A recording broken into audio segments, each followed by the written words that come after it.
Assalamualaikum warahmatullahi wabarakatuh. Pada kesempatan hari ini kita akan belajar tentang sistem gerak pada manusia. Materi ini disusun oleh saya, Ustazah Lisna Stianingsih, Guru IPA SMP Muhammadiyah Al-Mujahidin Gunung Kidul. Mengapa sih kita perlu belajar tentang sistem gerak pada manusia? Mengapa kita bisa bergerak? Komponen apa saja yang menyusun sistem gerak pada manusia? Ada 4 komponen yang menyusun sistem gerak pada manusia.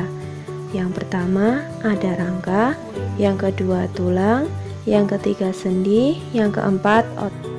Coba amati tubuhmu. Mengapa tubuh kamu itu dapat duduk dan berdiri dengan tegak? Apa yang membuat tubuhmu seperti itu? Nah, di tubuh kalian terdapat rangka. Apa itu rangka? Rangka adalah kumpulan dari beberapa tulang. Rangka dibedakan menjadi 3, yakni ada rangka tengkorak, ada rangka badan, dan rangka anggota gerak. Rangka anggota gerak dibedakan menjadi 2, yakni rangka anggota gerak atas dan rangka anggota gerak bawah. Lalu, apa fungsi rangka?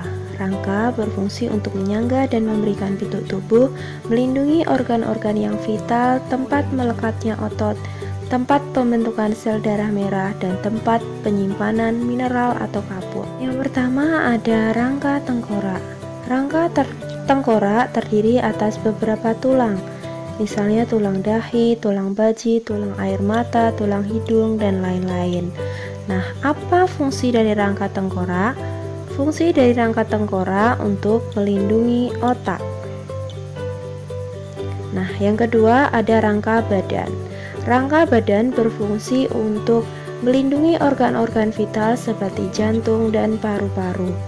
Rangka badan dibedakan menjadi 3, yakni ada tulang belakang, tulang dada dan tulang rusuk, dan tulang panggul. 3. Rangka anggota gerak. Rangka anggota gerak dibedakan menjadi 2, yakni rangka anggota gerak atas dan rangka anggota gerak bawah. Berdasarkan bentuknya dibedakan menjadi 4, yakni ada tulang pipa atau tulang panjang, tulang pipi, tulang pendek, dan tulang tidak beraturan. Mari kita cermati satu persatu. Yang pertama ada tulang pipa atau tulang panjang. Nah, cirinya apa? Cirinya adalah pipa, panjang, dan silindris ya. Contohnya apa? Contohnya tulang lengan atas, tulang hasta, tulang pengubil, dan lain-lain. Yang kedua ada tulang pipih. Nah, cirinya apa? Tipis, gepeng, dan memipih. Nah, contohnya apa? Contohnya tulang dada, tulang rusuk, tulang belikat, dan lain-lain. Yang ketiga ada tulang pendek. Cirinya kecil, nah seperti kubus atau bulat gitu ya. Contohnya apa? Contohnya tulang pergelangan tangan dan kaki, ruas-ruas tulang belakang, dan tulang tempurung lutut. Nah, yang terakhir tulang tidak beraturan. Nah, kenapa dikategorikan tidak beraturan? Karena bentuknya tidak menentu. Contohnya tulang wajah dan ruas tulang belakang. Nah, tulang berdasarkan jaringan penyusunnya dibedakan menjadi 2, yakni ada tulang rawan dan tulang keras. Nah, tulang rawan itu karena banyak mengandung zat parekat, sedikit zat kapur sehingga sifatnya lentur. Contohnya tulang hidung dan tulang telinga. Coba pegang tulang hidung kalian, lentur tidak? Coba pegang telinga kalian, lentur tidak? Nah, itu termasuk tulang rawan.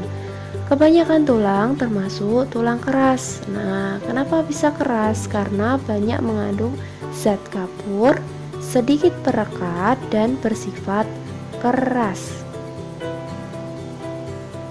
Coba sekarang berdirilah, kemudian lakukan gerakan sesuka kalian. Coba kamu pikirkan, mengapa kamu dapat melakukan berbagai macam gerakan, padahal tulang sebagai penyusun sistem gerak manusia sangat keras serta tidak dapat dibengkokkan. Ternyata itu semua terjadi pada penyusun sistem gerak kita terdapat sendi. Sendi adalah tempat bertemunya dua tulang atau lebih. Dengan adanya sendi, hubungan antara tulang-tulang di tubuh kalian dapat digerakkan. Hubungan antar tulang dibedakan menjadi 3, yakni ada sinartrosis, ada amfiartrosis, dan ada diartrosis. Nah, kita cari kata kuncinya. Nah, sinartrosis yaitu hubungan antar tulang yang memungkinkan tidak ada gerakan. Contohnya adalah hubungan antar tulang pada tengkorak.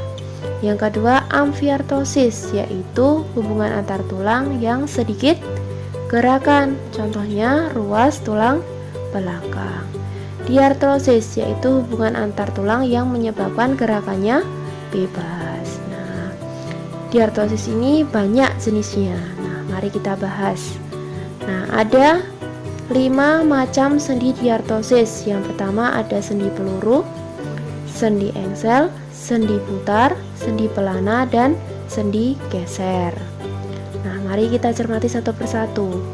Sendi peluru yaitu cirinya dapat digerakkan ke segala arah.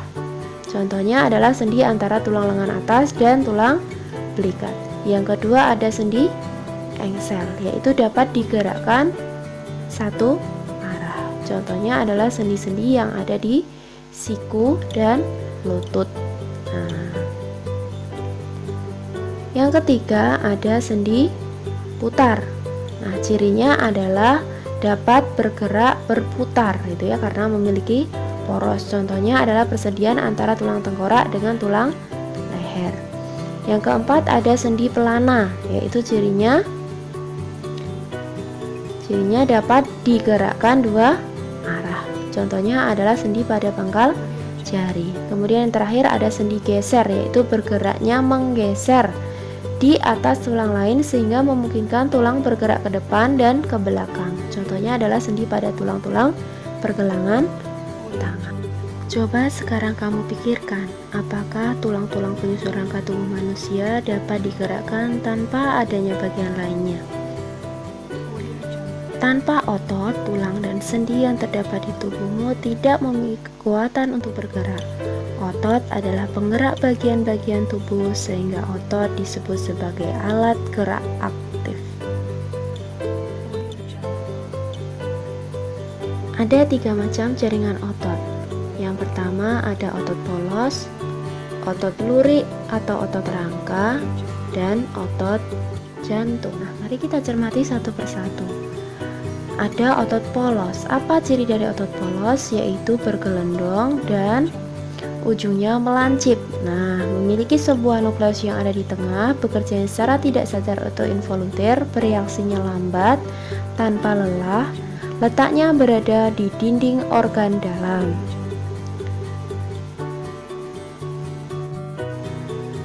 Yang kedua ada otot lurik atau rangka. Ciri-cirinya adalah selnya berbentuk silindris memanjang, kedua ujungnya tidak bercabang, memiliki inti yang banyak yang ada di tepi, bekerjanya secara sadar atau volunteer, bereaksinya cepat, mudah lelah, letaknya melekat di rangka. Yang ketiga ada otot jantung. Ciri-cirinya adalah selnya berbentuk silindris memanjang, kedua ujungnya bercabang, memiliki satu nukleus yang ada di tengah, bekerjanya secara tidak sadar atau involunteer, bereaksinya sedang, tanpa lelah, letaknya berada di jantung. Nah, sekian materi pada hari ini. Jika ada pertanyaan, kita diskusikan di Google Classroom. Saya akhiri, semoga bermanfaat. Wassalamualaikum warahmatullahi wabarakatuh.